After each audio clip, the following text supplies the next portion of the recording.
The big topic, of course, all week long has been the big presidential visit. President Barack Obama's visit to Nashville yesterday was short, but the time he was here made an impact. He arrived in town around 1 o'clock yesterday, made his way over to the community center on Nolensville Pike that helps the Hispanic community. It's Casa Azafran. He spoke about the executive action which would give deportation protection for millions of immigrants in the U.S. illegally. The order applying to immigrants who have been in the states 5 years or more, or whose children are citizens or have green cards. The president says his administration will set a priority list by looking at who is subject to being deported and who's at the top of the list. Criminals and those posing a threat, not anyone else.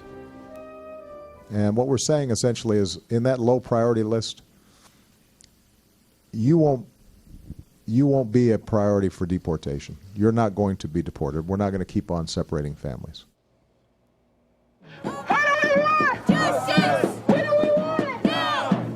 Meanwhile, outside of Casa Azafran, demonstrators lined the streets of Nolensville Pike. Hundreds were there to both protest and cheer for the president.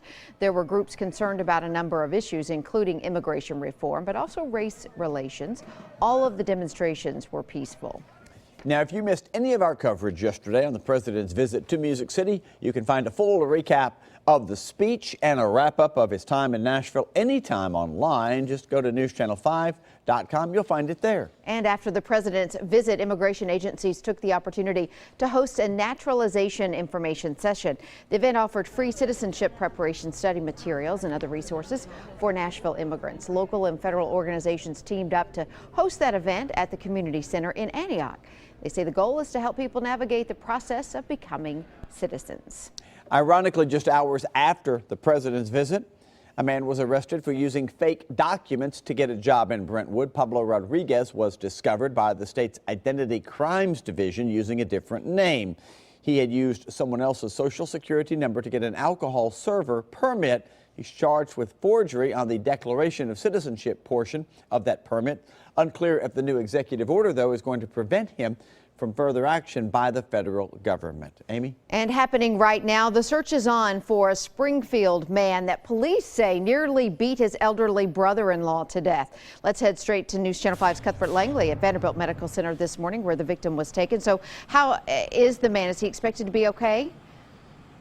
Hey, good morning, Amy. What I'm being told right now by Springfield police is that this man, 78-year-old James Henry Taylor, is in critical condition here at Vanderbilt. He was taken to a Springfield hospital soon after the assault yesterday, but doctors there discovered he had bleeding on the brain, so they flew him here to Vanderbilt, where he has been ever since. And the search is on this morning, as you guys say, for his brother-in-law who is accused of this attack. Details are still slim at this point, but here's what we know. Springfield police are telling me this happened yesterday on 20th Avenue West around 4:30.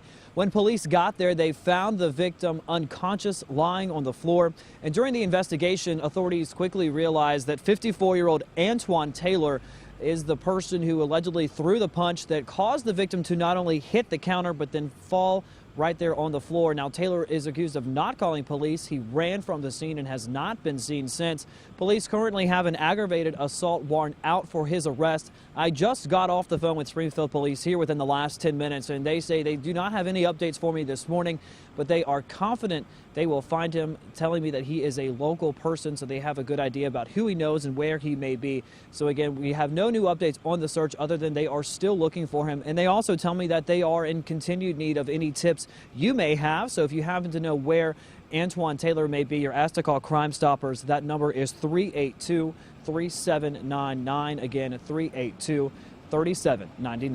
Reporting live here at Vanderbilt Medical Center this morning, I'm Cuthbert Langley, News Channel 5 HD. And now to education, rather. Parents still upset over their child's school being turned into a charter had the chance to talk to board members. Some board members question whether the district's process of selecting charters is even working.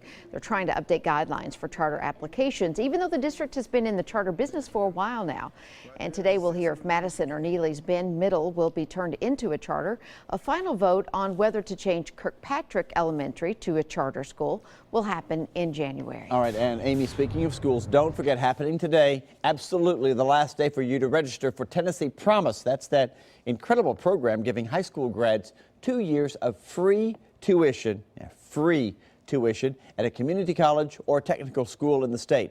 Now, the portal for that application will be open in about 52 minutes from right now. It opens at 8 o'clock and it'll stay open until 4:30 this afternoon. We have a link on our website.